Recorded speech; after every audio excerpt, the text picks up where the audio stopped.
Bienvenidos a Entre Terapeutas, el podcast del Colegio de Terapeutas de Costa Rica, un espacio diseñado para compartir con expertos temas de las profesiones que agremia el colegio y mantenerse al día con las novedades y avances de cada una de nuestras disciplinas. Bienvenidos a Entre Terapeutas. Qué gusto que nos acompañe en un episodio más de Entre Terapeutas, el podcast del Colegio de Terapeutas de Costa Rica, hoy dedicado a imagenología diagnóstica y terapéutica. Y para eso hoy me encuentro con una invitada muy especial, Angie Pereira. Ella es evaluadora de políticas públicas con énfasis en salud pública y además está haciendo un doctorado donde realiza el análisis precisamente de estas políticas públicas del cáncer de mama. Bienvenida, Angie. Hola, mucho gusto de saludar a todas y todos los terapeutas de Costa Rica y por qué no decir de la región también que ven y escuchan este podcast. De hecho, nos ven por allá fuera de las fronteras. Entonces, el tema que vamos a desarrollar hoy precisamente y en este mes, que es mes de concientización, ¿verdad? Cae como anillo al dedo, ¿verdad? El tema, la imagenología en el tamizaje del cáncer de mama. Angie, para comenzar, ¿qué entendemos por tamizaje de cáncer de mama y cuál es el objetivo principal en la salud de la mujer? Algo que tenemos que tener claro como profesionales de la salud es que el concepto de tamizaje abarca una serie de acciones que puede hacer un sistema de salud para proporcionar la prueba de tamizaje, que en el caso, el gold estándar es la mamografía, a la mayor cantidad de la población de un determinado país o territorio. Queriendo lograr una cobertura superior al 70% de esa población. Hay criterios de inclusión, ¿verdad? Que después podemos profundizar un poco más, que van a diferir de la disponibilidad de ese sistema de salud para hacer esta oferta de un servicio que sea frecuente. En algunos países va a ser que usualmente es cada 2 años o cada año, y va a haber un rango de edad que también lo va a definir cada sistema de salud. ¿Cuáles son esos principales estudios de imagen de la mama disponibles y cuáles son los que se utilizan específicamente para el tamizaje? La prueba de tamizaje, como lo dije antes, es la mamografía, que es como el gold estándar, que consta de 4 imágenes de la mama. Esta imagen es la que se utiliza para hacer este barrido poblacional. Sin embargo, existen otras imágenes accesorias, como son el ultrasonido de mama, para las mamas que son más densas, usualmente en mujeres que son más jóvenes o que todavía están en su edad reproductiva. En algunos casos, la mamografía y el ultrasonido van a ser complementarios, inclusive dentro de un sistema de tamizaje, ¿verdad? Para corroborar un diagnóstico o para realizar alguna otra prueba. Y en mujeres menores de 40 años, que es lo que dicta la mayoría de las políticas, vamos a usar el ultrasonido de mama como esa prueba regular para valorar la integridad y la salud de las mamas. Sin embargo, también existen otras pruebas como la resonancia magnética de mama, pero por el tema de la disponibilidad del servicio, el costo-beneficio de la prueba, no es una prueba que se utilice como prueba de tamizaje. Precisamente hablando de ese tema de la normatividad, ¿verdad? Era lo que le quería consultar específicamente aquí en Costa Rica, ¿verdad? Con respecto a cuál es la cobertura o normativa y las indicaciones actuales para realizar tamizajes de cáncer de mama.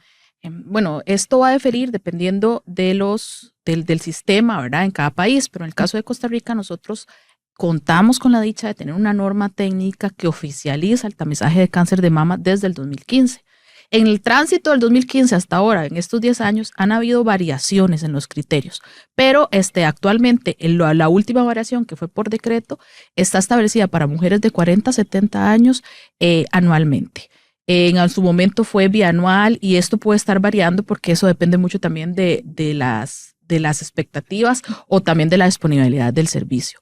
Yo diría que la mayoría de los pruebas de tamizaje andan entre el año y los 2 años y el rango de edad sí es muy similar. Y lo ideal es que la mujer o que el sistema de salud provea a la mujer de esta prueba de tamizaje. En el caso de las mujeres que no pertenecen a un sistema público, ¿verdad? Que no obedecen, podemos llegar a tener indicaciones similares para la realización de la prueba. Lo que quisiera quedar claro es que en un programa de tamización, esas mamografías deberían estar registradas y el sistema de salud como tal debería saber si todas las mujeres están teniendo el acceso a la prueba y cada cuánto se está realizando. Que precisamente eso le quería consultar, ¿verdad? Porque, bueno, ya nos decías, ¿verdad? Que está de las mujeres, ¿verdad? De 40 años en adelante. También hay algún cambio cuando hay factores de riesgo. Sí, eso va, bueno, ¿qué entendemos nosotros por factores de riesgo? Primero, el factor de riesgo principal es el hecho de ser mujer y el rango de edad después de los periodos o cuando ya estamos en el climaterio y la menopausia aumenta ese riesgo. Eso sería el otro factor de riesgo.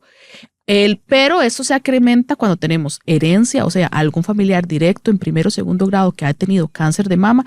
Eso es un riesgo que ya levanta la alarma. Entonces ahí hay recomendaciones para realizar la mamografía a partir de los 35 años de edad y también se recomienda en complemento con ultrasonido de mama. De mama. ¿Cuál es el rol del profesional en imagenología, Angie, verdad? Dentro de todo este proceso, dentro de estos podcasts, ¿verdad? Hemos hablado mucho de un trabajo multidisciplinario, ¿verdad? Prácticamente que en muchas áreas. Pero ¿cuál es el rol en este caso de ustedes como imagenólogos para el tamizaje y también para la detección temprana?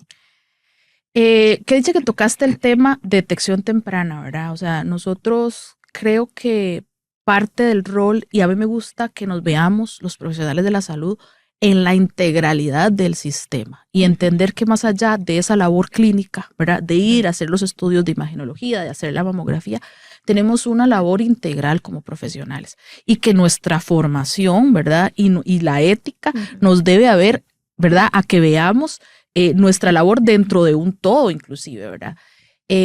Labores de educación, ¿verdad? Eso es muy importante, entender que cada mamografía que estamos haciendo, cada una, si hagamos 60, 80 al día, cada mamografía que estamos haciendo representa a una persona que está teniendo acceso a una prueba que podría ser hacerle la diferencia entre tener un diagnóstico temprano o no.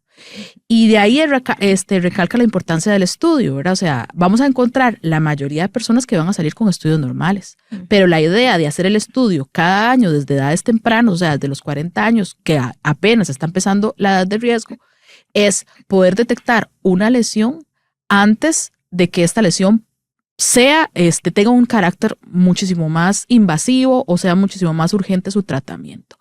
En ese caso, ¿verdad? Como les digo, o sea, es tener y comprender nuestro rol dentro del sistema, entender que cada estudio tiene una razón de ser, un porqué, no irnos como en la tendencia de, bueno, es un estudio más, es un paciente más, y labores de educación y promoción de la salud son vitales en la integralidad de la formación de un profesional en imagenología. Hace pocos días también grabamos con unos colegas suyos, ¿verdad? De imagenología, hablando sobre todos los mitos y realidades del tema de la radiación, ¿verdad?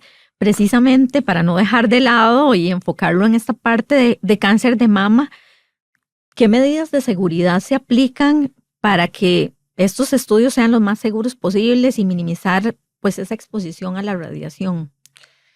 Entre los principios de protección radiológica, ¿verdad?, que se aplican, tenemos que es un estudio justificado, ¿verdad? O sea, sabemos que la evidencia ya nos ha comprobado que una lesión detectada a tiempo puede minimizar los efectos terapéuticos, si se puede decir.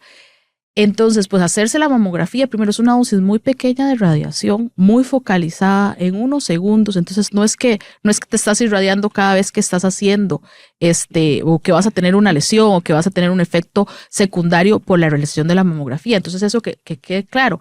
Además, también la mamografía es un examen súper sencillo, súper rápido y ya se está normalizado y si se han hecho tantos estudios y los equipos cada vez emiten o se pueden realizar la mamografía con menor cantidad de radiación. Pero igual, ¿verdad? O sea, también todas las salas de mamografía en nuestro país cumplen con la reglamentación. Algunas personas pues pueden decidir utilizar cuellos de protección para el área de la tiroides, por ejemplo.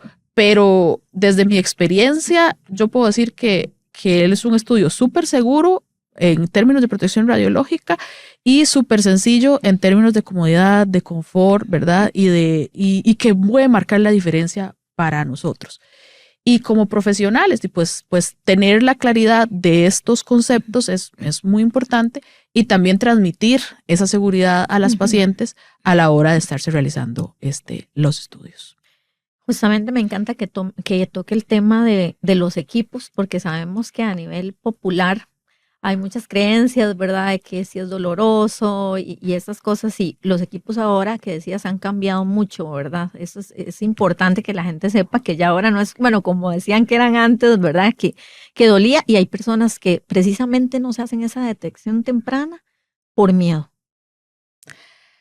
Sí, o sea, el factor miedo puede influir por muchas cosas, ¿verdad? Me da miedo saber que tengo algo, o sea, a todos nos pasa, vamos a hacernos de repente encuentro algo que no estaba buscando, ¿verdad? Quizás eso pues es muy normal y el tema del umbral del dolor de cada persona pues puede variar. Sin embargo, como vos mencionás, en realidad tanto a nivel de sistema público, ¿verdad? Como a nivel de sistema privado, cada vez más los mamógrafos se van modernizando, se van haciendo más confortables, precisamente porque ese factor miedo, susto, incomodidad no es de nosotras nada más, es de toda la población, ¿verdad? O sea, todo el mundo pues ha emitido ese criterio y como nosotros es como se trabaja en pro del confort, como en pro de la salud de las mujeres, pues también cada vez más se van haciendo equipos más sensibles, muchísimo más modernos, menos, que la compresión debe ser menor. Entonces, todos esos factores pueden influir en la toma de decisiones de ir o no a realizar la mamografía, pero ahí debería premiar más la parte de la educación y la parte de la concientización hacia la población, a donde los profesionales de la salud tenemos un rol fundamental para aclarar esos mitos, con el trato también, ¿verdad? Porque nosotros como imagenólogos tenemos una labor asistencial, o sea, hacemos el procedimiento. Entonces somos ese contacto inicial con la persona donde podemos pues transmitir o no una impresión adecuada sobre el procedimiento. Qué bueno que tocaba el tema de que ustedes como imagenólogos, Angie, son como ese contacto inicial. ¿Cómo contribuye también el profesional de imagenología en esa precisión del diagnóstico, ¿verdad? Y para poder reducir lo que se llaman falsos positivos y falsos negativos. Bueno, el rol de nosotros, como lo dije, es como un tema asistencial, realizar el procedimiento. ¿Y qué controles de calidad nosotros pues podemos realizar? Primero, los primeros controles de calidad del equipo, la integridad del equipo, que funcione adecuadamente, que el compresor esté adecuado, la realización de un estudio que contenga toda la cobertura de la mama, ¿verdad? O sea, que contenga todas las estructuras anatómicas que se deben visualizar, comprender que la mamografía no es más allá de esa rutina, ¿verdad? Porque a veces nos pasa que hacemos muchísimos estudios al día y se nos puede ir pues eso puede pasar, pero no pensar o más bien pensar que como lo dije antes, que cada estudio significa a una persona que se le está realizando el examen. Entonces, optimizar la calidad de la imagen, de la resolución, ¿verdad? Son factores importantes que como imagenólogos podemos tener para que el estudio tenga esa validez y confiabilidad. Lo importante de la mamografía es que también es seleccionado como un estudio de tamizaje porque cumple con ciertos criterios, o sea, es un estudio reproducible. Quiere decir que un año yo me puedo hacer una mamografía, al otro año otra mamografía y esos estudios se pueden comparar. Entonces podemos ver la comparación de la evolución de la mama. Entonces es importante que cuando se puedan hacer estudios comparativos tengan esas similitudes, ¿verdad? A la hora de la realización en términos técnicos, si se quiere ver así. Nosotros trabajamos interdisciplinariamente con profesionales en el área de radiología, por ejemplo, ¿verdad? Que son los médicos que hacen esa interpretación. Entonces, tener un diálogo con el profesional, si lo tenemos a la disposición, conocer esos factores técnicos también permite que el estudio sea de mejor calidad. La tecnología avanza siempre, ¿verdad? ¿Qué avances tecnológicos recientes han mejorado la eficacia precisamente, ¿verdad? De estos tamizajes y cómo han impactado también la experiencia que tiene el paciente a la hora de realizárselos?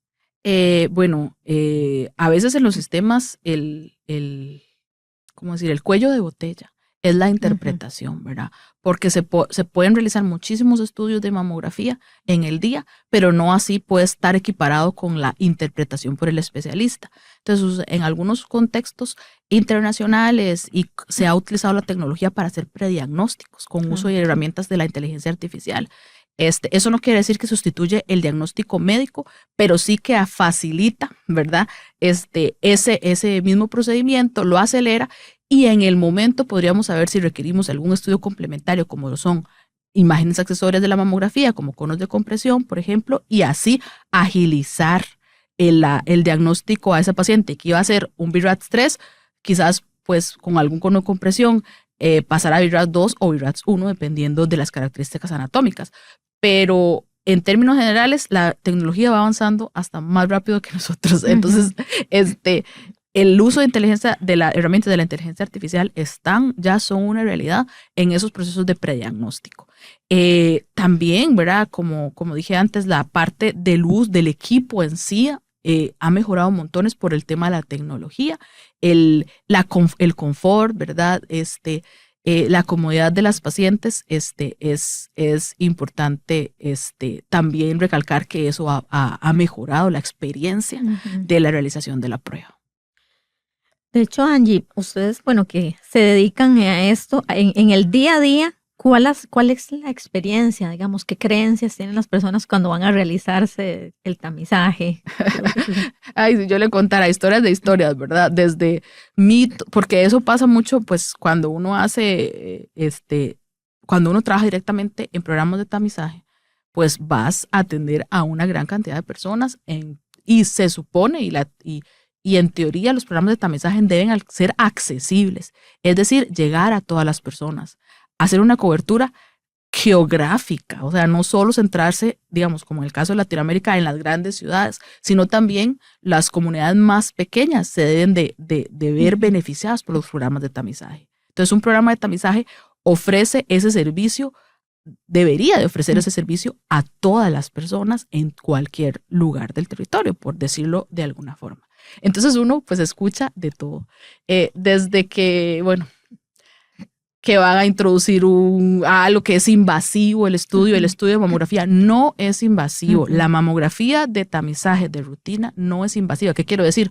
No hay agujas, no hay punciones, no hay cánulas ni catéteres. O sea, no es un estudio invasivo, es un estudio donde se hace una pequeña compresión de la mama para poder aplanar el tejido, que la mama pues en teoría es como redonda, para poder aplanarla un poquito y poder expandir las estructuras y así el haz de radiación penetre de una manera más uniforme y poder ver la mama, voy a decirlo como de una manera más homogénea y poder hacer un diagnóstico y expandir y poder visualizar todo el tejido mamario.